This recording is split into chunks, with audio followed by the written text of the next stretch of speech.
Hey, it's me. I brought you some food. Nothing fancy, just, the usual bread and water. I got you some cheese, though. What's some treat? Huh? It's your lucky day. Not so excited, are you? Can't blame you for it. This is, what, your 30th day here, roughly? I wouldn't be too happy either, trust me. In fact, I'm not happy you're here. No offense. I'm sure you're pretty chill when you haven't been kidnapped and held for ransom. When I agreed to do overtime for this guard gig, I didn't think it'd be for more than a whole month. When they told me they were planning on taking some rich idiot's kid, I honestly thought it might be a week or max. 2 weeks if I got really unlucky.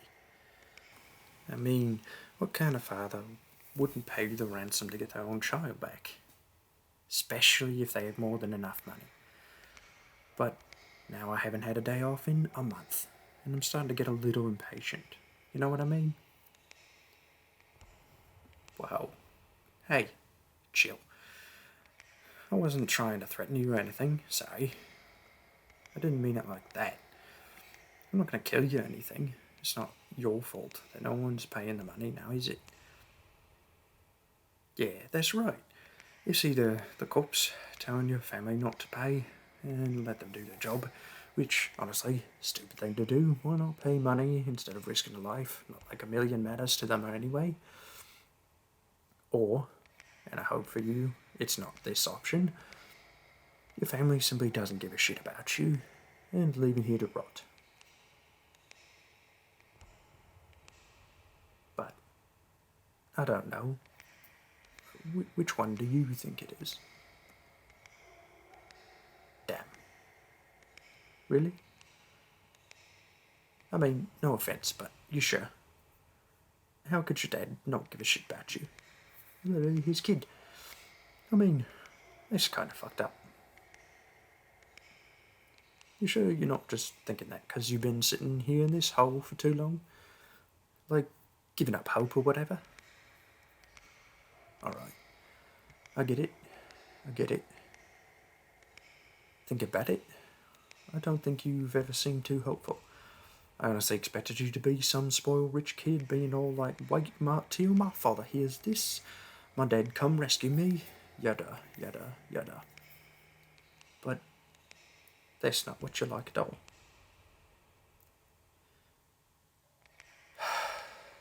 Look, kid, I'm not honest with you.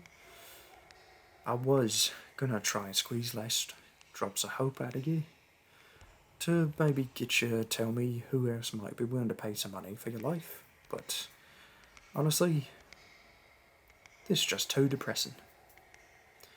I mean, damn. All this time, and there hasn't been a single word about a possible exchange.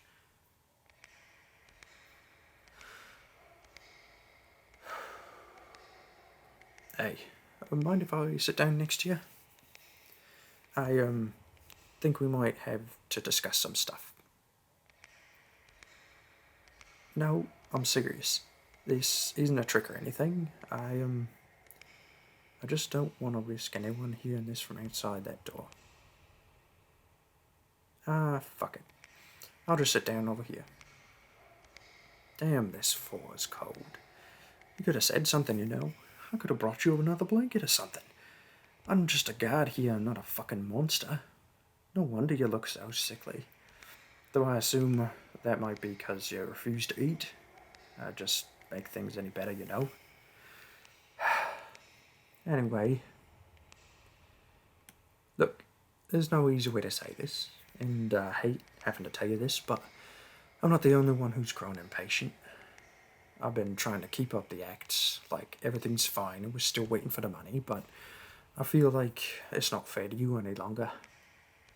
The reason I did in the first place is because I realised what shitty situation you're in now. Like, I know this is hell for you. I know how hard this might be for your mental health, and it's not like you're at fault for any of this. Literally, all you did was be born to the wrong parents, you know? Anyway, what I'm trying to say is, if my boss doesn't get his money soon, he's not going to keep you around for much longer. Chill. Chill. Calm down. We don't need the other guards to catch wind of this conversation. Keep quiet. I'm telling you this to help you. Okay? Calm down. Breathe. Look at me. You didn't do anything wrong. In fact, quite the opposite. I read your file, and you seem to be an actually pretty decent person. So, as much as I shouldn't, I feel kind of bad for you, you know? Considering you're in a pretty awful situation. So look, as much as I'm used to the usual spiel of people not paying, my boss getting angry, sending packages of severed fingers, and so on, and so on, I don't feel like putting you through that, alright? I'll come up with a plan to get you out of here. No, really. I'm serious. It's a win-win, really. You get out of here, and I finally get a day off. Not that that's my main motivation or anything.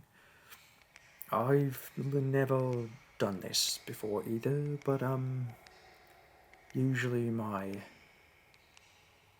clientele, so to speak, is fellow criminals and corrupt politicians who decide it'd be smart to betray the boss. I never really have to keep someone prisoner who I have at least a bit of empathy for, alright? You seem pretty civil considering the circumstances, so it's kind of hard not to feel sorry for you. So here's my plan. We stage your death, I sneak you out of the building, and blame it on the new guy, who'll probably, get fired for that, but whatever, he's a bit of an ass anyway. We'd have to do it pretty soon though, so you better practice looking like a corpse. And not that you need much practice considering how dead you look anyway, but you know, practice lying still or something. The boss doesn't care much for people. All he cares about is your cost of money and food and guards, and you're not making him any in return. My assumption is he'll start taking some severe measures pretty soon. So, be ready, kid. You'll get out of this alive, and you'll probably won't ever have to see your shitty family ever again. I'll see you later.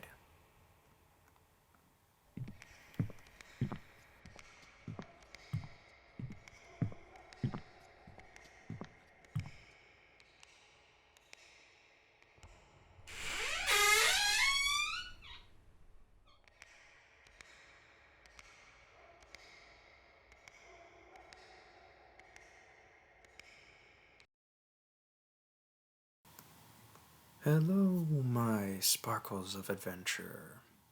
If you made it this far in the video, thank you. I'd also like to thank Froggy Princess once again for the awesome script. It really made me want to try doing a different kind of accent, which I tried. And I think I need a lot more practice before I try to bring that one out again. I think I ended up mixing a bunch of different accents in this video. So if you have tips or suggestions on the accent that I did, leave them in the comments below.